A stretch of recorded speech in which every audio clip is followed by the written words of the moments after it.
Hello everyone. तो ये static GK series का पार्ट 8th वीडियोज़ है। इससे पहले हम लोग पार्ट 7th कर चुके हैं। तो चलिए स्टार्ट करते हैं।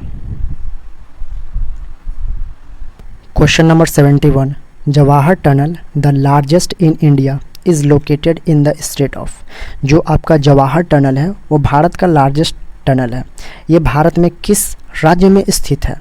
Option A Himachal Pradesh, option B Rajasthan, option C West Bengal and option D Jammu and Kashmir. तो इसका राइट आंसर होगा option D Jammu and Kashmir. तो आइए कुछ जवाहर टनल के कुछ फैक्ट के बारे में बात कर लेते हैं। तो पहली बात, जवाहर टनल की कुल लेंथ मतलब जो टोटल लेंथ है कितनी है? तो इसका जो कुल लंबाई जो है ना वो 2.85 किलोमीटर पड़ता है। और यह टनल जो है वो कनेक्ट करता है जम्मू को श्रीनगर से।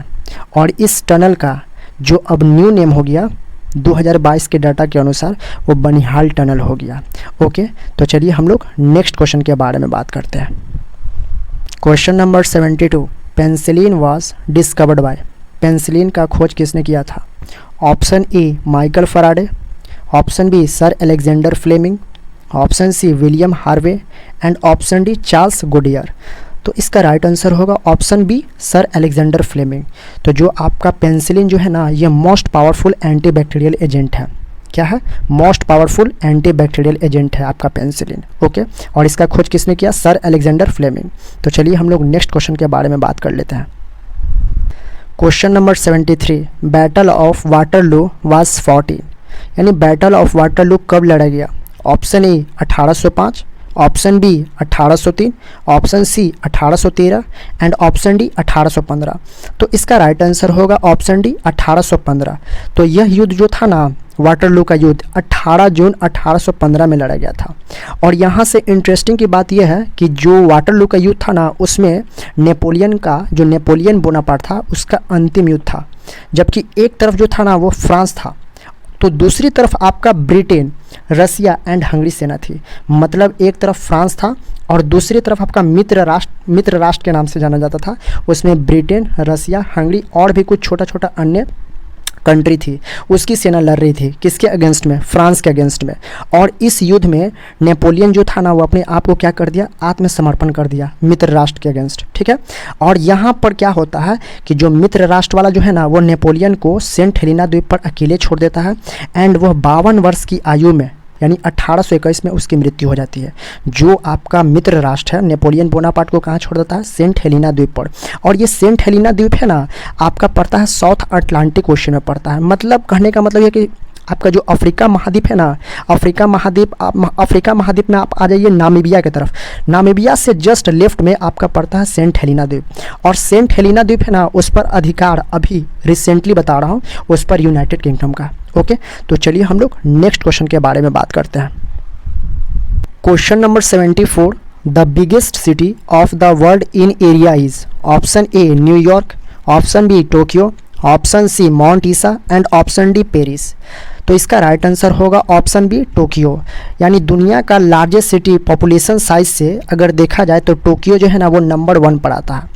और यहाँ से इंटरेस्टिंग की बात यह है कि जापान की जो कैपिटल जो है ना टोक्यो वो आपका होन्शु द्वीप पर स्थित है। ठीक है, मेनली 4 द्वीप जो है वो जापान का फेमस है। पहला होगा आपका होक्काइडो, दूसरा आपका होगा होन्शु, तीसरा आपका होगा शिकोकू एंड जो लास्ट जो होगा वो चौथा जो होगा वो आपका क्यूशू। मतलब Hokkaido, Honshu, Shikoku and Kyushu. Okay, और जो आपका टोक्यो किस पर? टोक्यो जो आपका कैपिटल है मतलब जापान का वो किस द्वीप पर स्थित है? तो होन्शु द्वीप पर स्थित है। ओके, तो चलिए हम लोग नेक्स्ट क्वेश्चन के बारे में बात कर लेते हैं। Question number 75, which of the following island is renamed as Kalaallit Nunaat. यानी निम्नलिखित में से आइलैंड को रीनेम्ड किया गया था कलाल नुनत से, तो वो आइलैंड कौन सा है? Option A Micronesia, option B Greenland, option C Melanesia and option D Polynesia. तो इसका राइट आंसर होगा ऑप्शन बी ग्रीनलैंड। तो आइए ग्रीनलैंड के बारे में कुछ फैक्ट जान लेते हैं। तो ये ग्रीनलैंड पर किसका अधिकार है? तो ग्रीनलैंड पर आपका डेनमार्क का अधिकार है। अगर बोला जाए कि ग्रीनलैंड भौगोलिक रूप से किस तरफ पड़ता है तो ग्रीनलैंड जो है ना भौगोलिक रूप से यह उत्तरी अमेरिका का पार्ट है। जबकि बोल दिया जाए राजनीतिक रूप से किधर पड़ता है, तो राजनीतिक रूप से यह यूरोप का पार्ट पड़ता है। तो आइए हम लोग डेनमार्क के बारे में जान लेते हैं। तो डेनमार्क का कैपिटल आपका कोपेनहेगन हो जाएगा, यानी कोपेनहेगन, एंड इसकी जो करेंसी हो जाएगा वो डैनिश क्रोन हो जाएगा। तो चलिए हम लोग नेक्स्ट क्वेश्चन के बारे में बात करते हैं।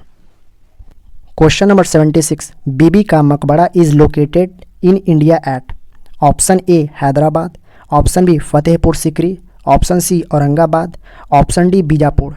तो इसका राइट आंसर होगा औरंगाबाद। सो यह मकबरा जो है ना वो महाराष्ट्र के औरंगाबाद में सिचुएटेड है।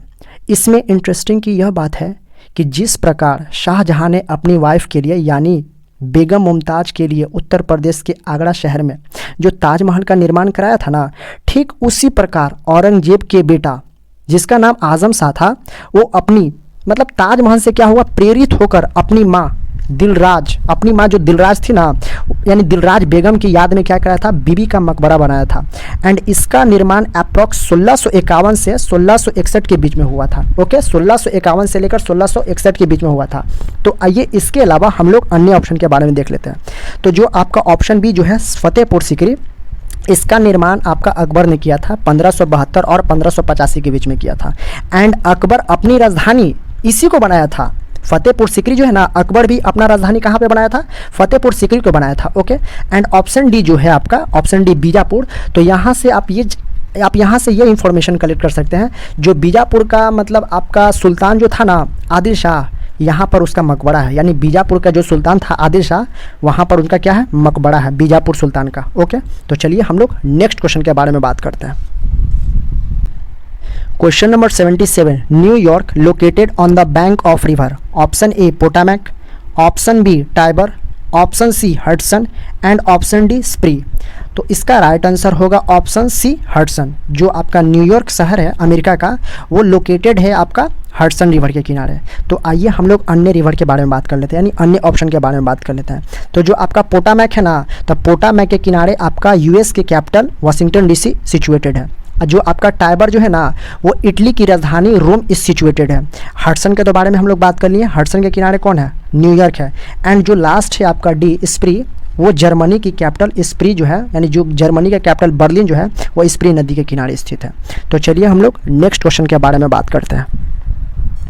Question number 78, Mesopotamia is the old name of, यानी जो मेसोपोटामिया है वो पुराना नाम है, किस कंट्री का पुराना नाम है। तो आइए ऑप्शन के बारे में बात कर लेते हैं। Option A Iran, option B Iraq, option C Turkey and option D Egypt. तो इसका राइट आंसर होगा ऑप्शन बी इराक।